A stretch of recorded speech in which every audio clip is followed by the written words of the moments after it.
Halo anak-anak kami sekalian, bertemu lagi bersama saya dengan Pak Irwanto Situmorang pada pelajaran ekonomi kelas 7. Apa kabar semuanya? Bapak harap semua dalam keadaan baik-baik saja. Senang bertemu kalian pada pertemuan hari ini. Oke, Bapak harap semuanya masih tetap semangat mengikuti pembelajarannya, yaitu terkhusus materi kita yaitu tentang kegiatan ekonomi. Sebelumnya, kalian sudah pernah mendengar apa itu kegiatan ekonomi? Kita lihat contoh-contoh dari kegiatan ekonomi. Pada gambar berikut, ini merupakan kegiatan yang menunjukkan kegiatan ekonomi. Kegiatan ekonomi dilakukan oleh manusia. Kegiatan tersebut dilakukan tentu untuk memenuhi kebutuhan manusia. Pabrik yang menghasilkan produk menjalankan kegiatan produksi. Pengiriman produk menjalankan kegiatan distribusi. Maksudnya, pada kegiatan produksi itu dilakukan di pabrik. Kemudian pengiriman itu adalah kegiatan distribusi. Adapun penggunaan produk menjalankan kegiatan konsumsi. Jadi, kegiatan konsumsi adalah kegiatan yang menggunakan produk tersebut setelah barang itu diproduksi. Dengan demikian, kegiatan ekonomi terdiri atas 3, yaitu produksi, distribusi, dan konsumsi. Namun, pada pertemuan kita hari ini, kita fokuskan dulu yaitu tentang kegiatan produksi.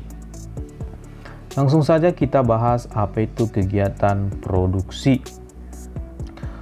Produksi dimengerti sebagai kegiatan yang dilakukan oleh orang atau lembaga untuk menghasilkan atau menambah manfaat nilai guna suatu barang atau jasa. Orang atau lembaga yang melakukan kegiatan produksi disebut sebagai produsen. Kegiatan produksi dilakukan oleh produsen. Kemudian, definisi produksi yang lebih lengkap, perhatikan hal-hal berikut.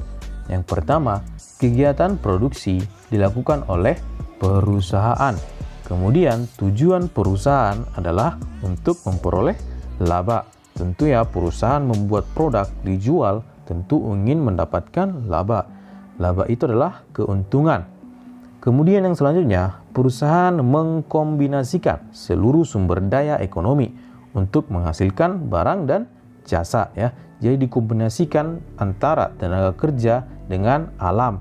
Apa yang bisa dihasilkan dari alam tersebut? Kalau dikombinasikan antara tenaga kerja dan alam ya. Itu maksudnya mengkombinasikan. Kemudian, berdasarkan penjelasan di atas, dapat disimpulkan bahwa produksi adalah kegiatan yang dilakukan perusahaan untuk memperoleh laba dengan mengkombinasikan seluruh sumber daya ekonomi untuk menghasilkan barang atau jasa yang ditujukan untuk memenuhi kebutuhan manusia. Jadi, produksi ini adalah kegiatan yang menghasilkan barang dan jasa tentu untuk memenuhi kebutuhan manusia.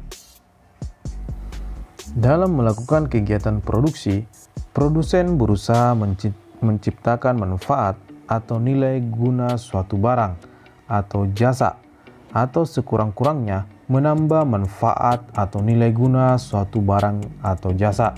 Sekarang kita bahas apa itu nilai guna barang. Misalnya, di sini ada sebuah kain. Jadi kain ini hanya masih kain belum digunakan ya, masih seperti ibarat bahan. Jadi nilainya masih kecil. Kemudian diolah, digunting, dan dibentuk polanya supaya menjadi pakaian. Setelah itu menjadi pakaian yang siap dipakai. Inilah maksudnya menambah nilai guna suatu barang ya. Jadi inilah merupakan kegiatan produksi. Nilai guna itu terbagi atas. Yang pertama itu adalah nilai guna bentuk. Ya, nilai guna bentuk. Nilai guna bentuk diperoleh karena mengubah bentuk atau suatu barang menjadi barang lain yang lebih tinggi nilainya. Misalnya, kayu gelondongan yang diubah menjadi kursi atau meja. Kursi atau meja itu tentu lebih banyak manfaat atau nilai gunanya dalam kehidupan sehari-hari. Ini merupakan nilai guna bentuk. Kemudian yang selanjutnya, nilai guna tempat. Nilai guna tempat diperoleh karena memindahkan barang dari suatu tempat ke tempat lain. Misalnya, pasir atau kerikil jika masih berada di sungai tidak banyak manfaatnya. Tetapi jika sudah dipindahkan dan dijual sebagai bahan bangunan, pasir tersebut menjadi memiliki nilai guna, ya. Kemudian nilai guna yang selanjutnya adalah nilai guna waktu. Nilai guna waktu diperoleh karena menggunakan suatu barang pada waktu tertentu. Misalnya pada saat Lebaran, tentu ketupat lebih tinggi nilainya kalau disajikan pada saat Lebaran. Begitu juga misalnya ketika pada saat tahun baru atau akhir tahun, pasti permintaan trompet akan semakin tinggi kalau pada hari-hari dibandingkan hari-hari sebelumnya, ya. Kemudian yang selanjutnya adalah nilai guna kepemilikan. Nilai guna kepemilikan barang akan bertambah apabila kepemilikan barang tersebut telah berpindah. Misalnya, sebuah telepon genggam belum memiliki nilai guna jika hanya terpajang di toko, tetapi baru memiliki nilai guna ketika telah dibeli dan dipakai seseorang, ya. Inilah dia nilai guna kepemilikan.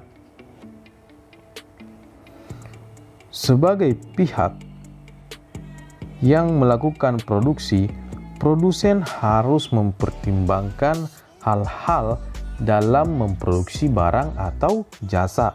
Jadi hal-hal yang harus dipertimbangkan produsen dalam memproduksi barang atau jasa, yang pertama itu adalah masalah what atau apa, barang apa yang akan diproduksi. Hal ini menyangkut jenis atau jumlah barang atau jasa yang perlu diproduksi agar sesuai dengan yang diperlukan oleh masyarakat. Jadi produsen harus tahu barang apa yang akan dibutuhkan oleh konsumen. Jadi setelah mereka tahu, tentu barang itu yang akan diproduksi mereka. Setelah mereka mengetahui barang apa yang diproduksi, sekarang adalah how, bagaimana.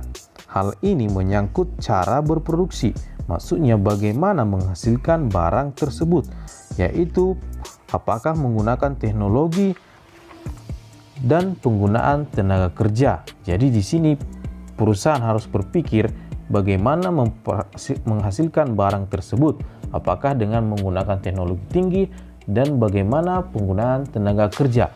Tujuannya adalah memproduksi barang atau jasa yang berkualitas dengan harga jual yang murah. Seperti yang kita ketahui, konsumen suka harga murah. Jadi produsen harus berpikir bagaimana supaya menghasilkan barang yang murah namun kualitasnya tidak terlalu buruk.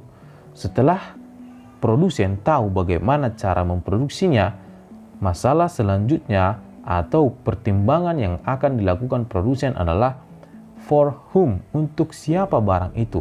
Hal ini menyangkut persoalan siapa saja yang akan ikut menerima hasilnya, termasuk mengenai cara pendistribusian barang atau jasa tersebut.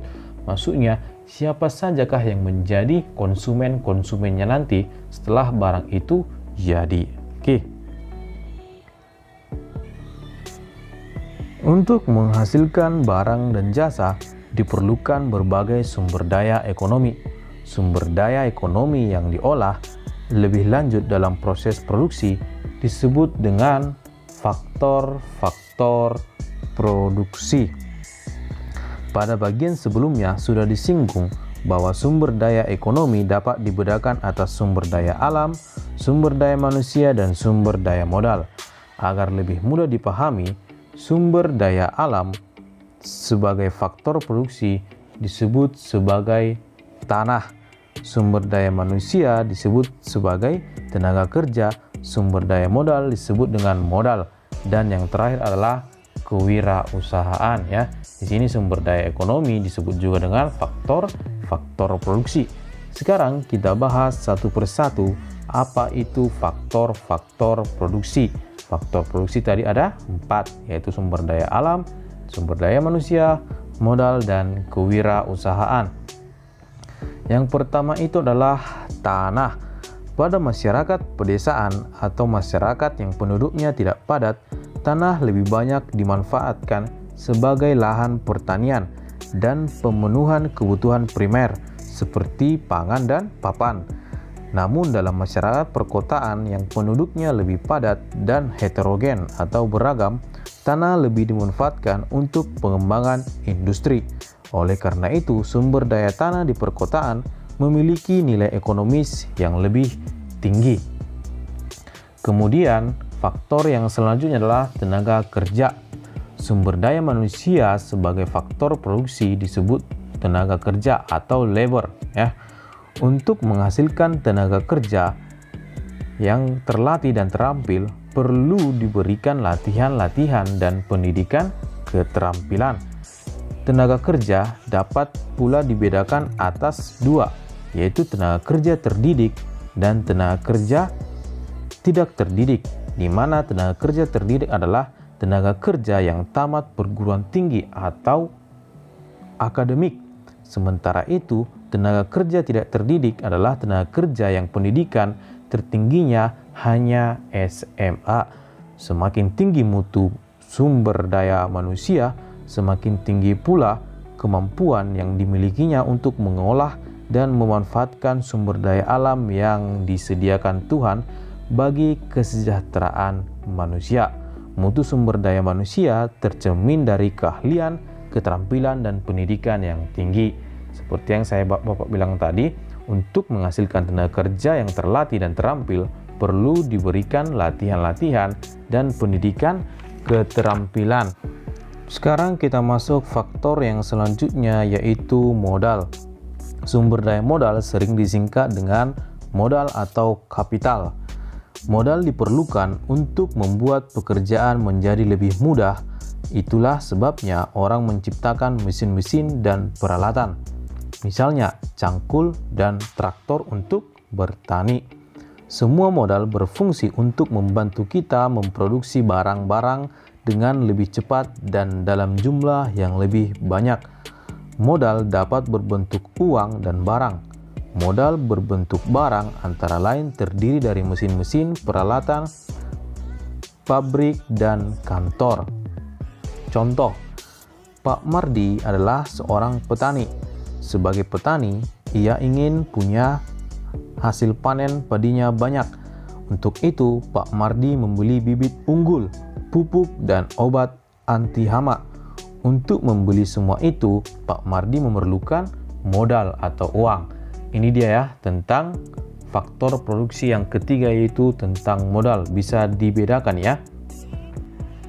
Sekarang kita masuk faktor yang selanjutnya atau yang terakhir, yaitulah kewirausahaan.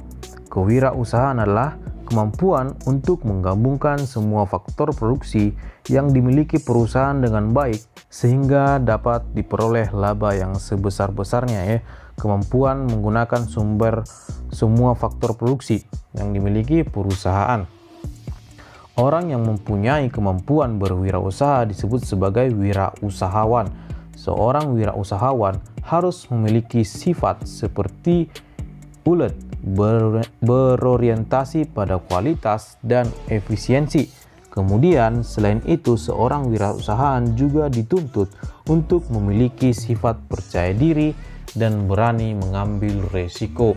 Oke, inilah dia faktor-faktor produksi tadi. Yang pertama sumber daya alam, kemudian sumber daya manusia, modal, dan kewirausahaan.